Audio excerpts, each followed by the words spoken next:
नमस्कार विद्यार्थियों, मैं हूँ आपका YouTube शिक्षक अनिल कुमार। आज मैं बताऊंगा बोर्ड एग्जाम में कौन कौन से प्रश्न आएंगे। हिंदी के जो प्रश्न पत्र आएंगे बोर्ड एग्जाम में 2023-24 के CBSE बोर्ड एग्जाम में मैं बताऊंगा कि कौन कौन से प्रश्न आएंगे। तो सबसे पहले देख लेते हैं कि जो प्रश्न पत्र आएंगे वो 3 घंटे के लिए 80 अंक के रहेंगे। इस प्रश्न पत्र में 2 खंड हैं, 2 खंड होंगे, खंड क और खंड ख। क में वस्तुपरक अर्थात बहुविकल्पी प्रश्न होते हैं जिसमें 4 विकल्प दिए हुए रहते हैं और 4 में से कोई एक सही विकल्प चुनना होता है। और खंड ख में वस्तुनिष्ठ वर्णनात्मक प्रश्न दिए रहते हैं जिसमें हम लोग जो है सो वर्णन करके प्रश्न का उत्तर लिखते हैं। प्रश्न पत्र के दोनों खंडों में प्रश्नों की संख्या कुल मिलाकर 17 होती है, 17 होगी और सभी प्रश्न जो है वो अनिवार्य रहते हैं। यथासंभव सभी प्रश्नों के उत्तर जो है क्रमानुसार लिखना बहुत आवश्यक होता है ताकि अंक नहीं कटें और चेक करने वाले को कोई दिक्कत का सामना न करना पड़े। तो खंड क में कुल 10 प्रश्न होंगे जिसमें उप प्रश्नों की संख्या 44, यानी कि 10 प्रश्न में जो विकल्प सब दिए जाएंगे, जो उसके अंदर प्रश्न रहेंगे, उन सभी प्रश्न मिलाकर के कुल मिलाकर 44 प्रश्न जो है वो उसमें आएंगे। दिए गए निर्देशों का पालन करते हुए 44 में से 40 उप प्रश्नों के उत्तर देने अनिवार्य होंगे। खंड ख में कुल 7 प्रश्न होंगे, सभी प्रश्नों के साथ उनके विकल्प भी दिए गए होंगे और निर्देशानुसार विकल्प का ध्यान रखते हुए सभी प्रश्नों के उत्तर जो है देना अनिवार्य होगा। तो खंड अ में देखते हैं या खंड क में, क या और दोनों में से कोई एक होगा लिखा हुआ। तो खंड अ में देखते हैं क्या प्रश्न रहेंगे। तो बहुविकल्पी वस्तुपरक प्रश्न रहेंगे जिसमें 5 अंक का गद्यांश दिया हुआ रहेगा और गद्यांश में से सर्वाधिक उपयुक्त विकल्प चुन करके प्रश्न बहुविकल्पी प्रश्नों के उत्तर जो है वो चुन करके लिखने होंगे। तो ये देख लीजिए गद्यांश दिया गया है। तो गद्यांश रहेंगे और उस पर आधारित 5 प्रश्न जो है वो पूछे जाएंगे। जैसे देख लीजिए पहला प्रश्न ये रहा और इसके 4 विकल्प, दूसरे प्रश्न का 4 विकल्प, तीसरे प्रश्न का 4 विकल्प, चौथे प्रश्न का 4 विकल्प और 5वें प्रश्न का 4 विकल्प। तो हम गद्यांश को अच्छी तरह से 2 से 3 मिनट तक पढ़ेंगे और पूरे प्रश्न का उत्तर देने के लिए 7 से 8 मिनट जो है हम लोग लेंगे। तब आसानी से हम प्रश्नों को समझ सकेंगे और उसका उत्तर जो है हम सही तरीके से दे पाएंगे। दूसरे प्रश्न को देखिए। दूसरे प्रश्न काव्यांश आएंगे। यह भी काव्यांश पर आधारित बहुविकल्पी वस्तुपरक प्रश्नों पर आधारित उत्तर हमें देने होंगे और इसमें भी विकल्प दिए हुए रहेंगे। काव्यांश पर आधारित प्रश्नों के 4 विकल्प और कुल मिलाकर प्रश्नों की संख्या जो है वो 5 रहेगी। देख सकते हैं कि यह काव्यांश दिया गया है और इससे जुड़े हुए प्रश्न जो है वो नीचे दिए गए हैं। जैसे पहला प्रश्न देख लीजिए, 4 विकल्प दिए गए हैं, दूसरे प्रश्न के भी 4 विकल्प हैं, तीसरे प्रश्न के भी, चौथे प्रश्न के भी 4 विकल्प हैं, 5वें प्रश्न के भी 4 विकल्प हैं। तो इस प्रकार पहला अपठित गद्यांश और दूसरा अपठित पद्यांश यानी कि काव्यांश से 5 5 10 प्रश्न जो है वो पूछे जाएंगे। तीसरा देखिए, अब व्याकरण से प्रश्न आएंगे। तीसरा प्रश्न, रचना के आधार पर वाक्य भेद, जो आप लोगों के व्याकरण का जो सिलेबस है उसके अनुसार, तो वाक्य भेद पर आधारित 5 बहुविकल्पी प्रश्न पूछे जाएंगे। उसमें से किन्हीं 4 का उत्तर देना अनिवार्य रहेगा। तो 5 में से 4 को उत्तर देना है।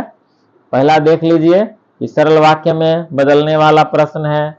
दूसरा है मिश्र वाक्य को संयुक्त वाक्य में बदलने वाला। तीसरा है कि मिश्र वाक्य का उदाहरण कौन है। तो 4 विकल्प सभी में दिए गए हैं। चौथा है संयुक्त वाक्य पहचान कर नीचे दिए गए विकल्पों में से सर्वाधिक सही उत्तर चुनिए। तो ये 4 विकल्प हैं। 5वां प्रश्न है कि सूची 1 और सूची 2 दिया गया है, सूची 1 और सूची 2, और इसमें जो है मिलान करने के लिए सुमेलित कीजिए, सही विकल्प का चयन करके दिया गया है। तो इसके अच्छे तरीके से इसको पहले पढ़ लेना है। पढ़ने के बाद 4 विकल्प में से किसी एक को हमें लिखना है। तो इस प्रकार 5 प्रश्नों में से 4 प्रश्न का उत्तर देना होगा। फिर चौथा प्रश्न देखिए, वाक्य पर आधारित 5 बहुविकल्पी प्रश्न में से 4 के उत्तर देने होंगे। कर्मवाच्य में बदलिए। वाक्य में वाच्य क्या है। तीसरा, बच्चे उछल रहे हैं, उदाहरण है किस प्रकार के वाच्य का। चौथा, भाववाच्य का उदाहरण है। तो यह विकल्प दिया गया है। फिर उसी प्रकार सुमेलित कीजिए, सही विकल्प का चयन कीजिए। इसे हमें पढ़ लेना है और 4 विकल्प में से किसी एक को उत्तर में लिख देना है। उसके बाद 5वां प्रश्न देखिए, पद परिचय पर आधारित 5 प्रश्न होंगे। बहुविकल्पी प्रश्नों में से 5 में से हमें 4 का उत्तर देना अनिवार्य होगा। रेखांकित पद का पद परिचय है। 4 विकल्प दिए गए हैं। पहला हम, दूसरा 10वीं, तीसरा स्कूल, चौथा बहुत, 5वां संतान। तो रेखांकित पद का पद परिचय हमें 4 विकल्पों में से जो सही विकल्प है उसको चुनने होंगे। 6ठा प्रश्न देखिए, अलंकार पर आधारित 5 बहुविकल्पी प्रश्नों में से 4 के उत्तर देने होंगे। दिया गया है इसमें कौन अलंकार है, दूसरा में कौन अलंकार है, रेखांकित पदों का कौन सा अलंकार है, उसके बाद इसमें कौन सा अलंकार है। तीसरा प्रश्न, चौथा में उपमालंकार कौन है। उपमालंकार के और अन्य अलंकारों के उदाहरण दिए गए, उसमें से एक चुनना है। 5वां देखिए, अवधि आधार आवनकी में कौन सा अलंकार है। तो इस प्रकार हम लोग 4 में से कोई एक चुनेंगे। तो व्याकरण पर आधारित 20 प्रश्नों में से 16 के उत्तर देने होंगे। तो 16 अंक का व्याकरण पूछा जाएगा। सभी विकल्पी प्रश्न होंगे, वस्तुनिष्ठ प्रश्न होंगे। 7वां प्रश्न जो है आपके पाठ्य पुस्तक क्षितिज के कहानी खंड से, क्षितिज के गद्य खंड से जो है सो पठित गद्यांश लिया जाएगा। पठित गद्यांश आपके किसी भी पाठ का जो है गद्यांश लिया जाएगा और उससे जुड़े हुए 5 प्रश्न जो है वो पूछे जाएंगे। जैसे यहाँ देख लीजिए, एक गद्यांश लिया गया है और उसमें से फिर प्रश्न पूछे गए हैं 5, और 5 के विकल्प जो है वो दिए गए हैं। 8वां जो प्रश्न पूछा जाएगा यह भी आपके गद्य खंड से ही 2 प्रश्न रहेंगे। इसमें कोई गद्यांश नहीं दिया हुआ रहेगा। गद्य से 2 प्रश्न जो है पूछे जाएंगे, बहुविकल्पी प्रश्न रहेंगे।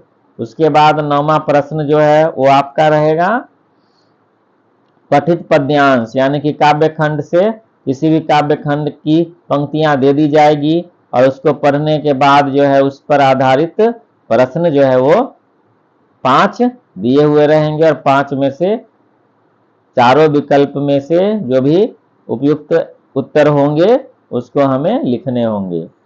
10वां जो प्रश्न होगा, फिर काव्य खंड से 2 और विकल्पी प्रश्न, बहुविकल्पी प्रश्न पूछे जाएंगे, जिसके 4 जो है विकल्प दिए हुए रहेंगे।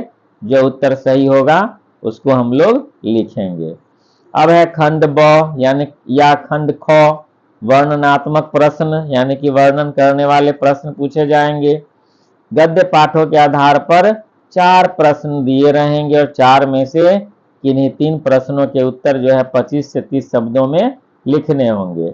यानी कि प्रत्येक के लिए 2 अंक, 3 प्रश्नों के उत्तर देने हैं तो 6 अंक के हमें जो है गद्य खंड से प्रश्न पूछे जाएंगे। उसके बाद जो है फिर 3 प्रश्न जो है कविताओं के आधार पर 3 प्रश्न पूछे जाएंगे जिसमें 25 से 30 शब्दों में उत्तर लिखने होंगे और प्रत्येक प्रश्न जो है 2-2 अंक के होंगे तो 6 अंक फिर काव्य खंड से आएंगे। फिर 13वां प्रश्न है वह है पाठ्य पुस्तक, पूरक पाठ्य पुस्तक यानी कि कीर्तिका से 3 प्रश्न पूछे जाएंगे और 3 में से कोई 2 प्रश्न के उत्तर जो है हमें देने होंगे 50 से 60 शब्दों में। 4-4 अंक के 2 प्रश्न जो है हमें मिलेंगे और उसमें से 2 के उत्तर लिखने अब जरूरी होंगे। 14वां प्रश्न है 14th क्वेश्चन, 3 विषयों में से किसी एक विषय पर अब लेखन का खंड आ गया। 120 शब्दों में एक अनुच्छेद लिखने के लिए आएगा और यह 6 अंक के अनुच्छेद होंगे 120 शब्दों में। अब देख लीजिए 3 दिया गया है, स्वतंत्रता का अमृत महोत्सव, भाग्य और पुरुषार्थ, पर्वतीय स्थल की यात्रा। तो मुख्य रूप से वैसे बिंदु दिए जाते हैं जो हाल फिलहाल लोकप्रिय होते हैं, हाल फिलहाल घटनाओं पर आधारित होते हैं। तो अधिकतर वैसे ही विषय दिए जाते हैं ताकि बच्चा जो है सो अपने आसपास की घटनाओं से जुड़ा हुआ है या नहीं है वो देखा जाता है और फिर उसी पर आधारित 3 जो है बिंदु दिए जाते हैं और उस किसी एक पर एक अनुच्छेद लिखना होता है। 15वां प्रश्न है पत्र लिखने के लिए तो या तो कोई भी औपचारिक पत्र आते हैं या अनौपचारिक, दोनों में से कोई एक आ सकते हैं। 100 शब्दों में 5 अंक के एक प्रश्न होते हैं जैसे यहाँ दिया गया है उसी प्रकार प्रश्न जो है हमें मिलेंगे 100 शब्दों में लिखने के लिए। 2 विकल्प हैं पत्र का, दोनों में से कोई एक हम लिख सकते हैं।